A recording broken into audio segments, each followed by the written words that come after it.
নমস্কার, সকলকে স্বাগত জানাই। আজকের ভিডিওতে একটি গুরুত্বপূর্ণ বিষয় নিয়ে আলোচনা করব। সাইবার ক্রাইম শব্দটির সঙ্গে আমরা সকলেই পরিচিত। বর্তমান জাতীয় স্তরে মিডিয়াতে সাইবার ক্রাইমের সঙ্গে আরেকটি শব্দ আলোচিত হচ্ছে, তার নাম digital arrest. Digital arrest digital arrest. Digital arrest. जी digital arrest. Digital arrest. Arrest শব্দটা আমরা সকলেই জানি, কিন্তু ডিজিটাল অ্যারেস্ট সম্পর্কে আমাদের কতখানি ধারণা আছে?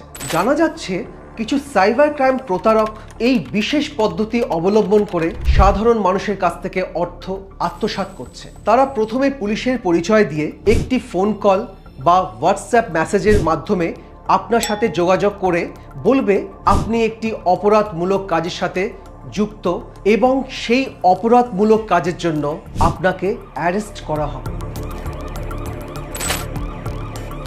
আপনি হয়তো প্রথমে তাদের কথা বিশ্বাস করবেন না। তারা আপনার সোশ্যাল মিডিয়া প্ল্যাটফর্ম থেকে আপনার বিষয়ে তথ্য সংগ্রহ করে একটি অপরাধের ঘটনা এমনভাবে বলবে যেটা আপনি বিশ্বাস করতে বাধ্য হবেন।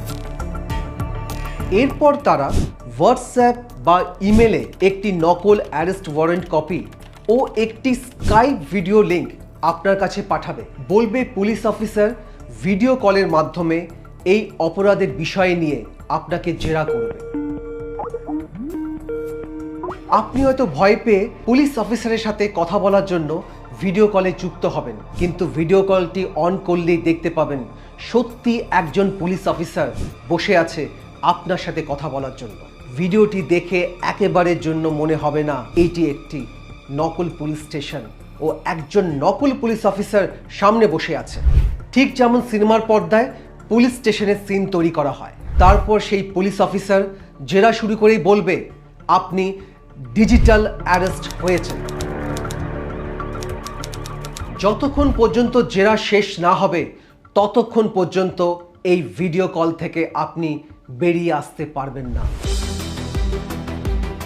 তারা বলবে যদি আপনি কোনোভাবে ভিডিও কলটি বন্ধ করে দেন সেই মুহূর্তে পুলিশ বাড়িতে গিয়ে আপনাকে অ্যারেস্ট করে আনবে। যখন তারা বুঝতে পারবে আপনি ভয় পেয়ে তাদের ফাঁদে পা দিয়েছেন, সেই মুহূর্তে তারা এই ঘটনা থেকে বেরিয়ে আসার জন্য আপনার সাথে টাকার মাধ্যমে ডিল করবে। ঠিক এইভাবে দেশ জুড়ে বিভিন্ন ধরনের অপরাধের ঘটনা সাজিয়ে সাধারণ মানুষের কাছ থেকে এই সাইবার ক্রাইম অপরাধীরা অর্থ লুট করছে। তাই সাবধান হয়ে যান।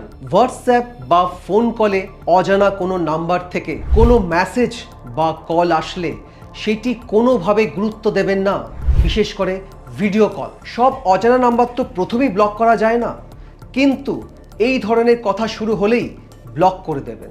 হোয়াটসঅ্যাপে কোনো অজানা লিঙ্ক আসলে সেটিকে ওপেন করবেন না। চেষ্টা করুন সোশ্যাল মিডিয়াতে আপনার যতটা সম্ভব প্রাইভেসি মেনটেন করতে। আপনার সমস্ত পার্সোনাল ডিটেলস সোশ্যাল মিডিয়াতে দেবেন না। আর এই ধরনের কোনো কল আসলে লোকাল পুলিশকে জানান। এছাড়া national cyber crime helpline number 1930 এখানে গিয়ে যোগাযোগ করুন। আমাদের দেশে ডিজিটাল অ্যারেস্ট বলে কোনো আইন নেই। ভার্চুয়ালি কখনো কোনো পুলিশ অফিসার অ্যারেস্ট ওয়ারেন্ট পাঠাতে পারে না বা অ্যারেস্ট করতে পারে না। কোনো পুলিশ অফিসার আপনার কাছ থেকে ব্যক্তিগত অ্যাকাউন্টে কোনো অর্থ চাইতে পারে না। তাই সাবধান হন, সতর্ক থাকুন, অন্যকেও সতর্ক করে দিন। এই ধরনের ঘটনা যদি কারোর সাথে ঘটে থাকে তার প্রতিবাদ করুন। আমি অনুরোধ করব এই ভিডিওটি সকলের কাছে ছড়িয়ে দিন, যাতে সাধারণ মানুষ এই সাইবার ক্রাইমের নতুন পদ্ধতির শিকার না হয়। আজকের ভিডিওটি এখানেই শেষ করলাম। ভালো থাকুন, সুস্থ থাকুন, সতর্ক থাকুন।